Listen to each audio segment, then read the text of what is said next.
ஒரு மரத்தடியே கண்ணு தெரியாத பெரியவர் ஒருத்தர் ஓய்வு எடுத்துட்டு இருந்தாரு.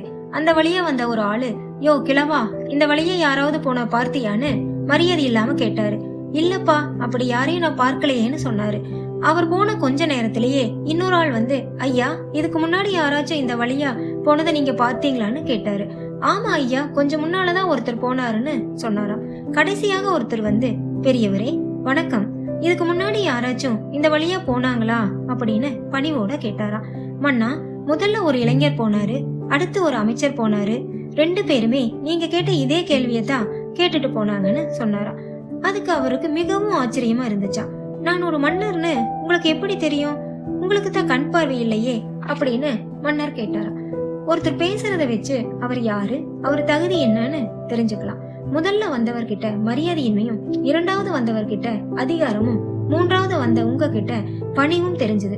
அதை வச்சுதான் நீங்க ஒரு மன்னர்னு தெரிஞ்சுக்கிட்டேன். நம்ம செய்யற செயலும் பேசுற பேச்சும் தான் நம்ம யாருன்னு மத்தவங்களுக்கு தெரியப்படுத்துது. Knowledge will give you the power, but character will give you the respect.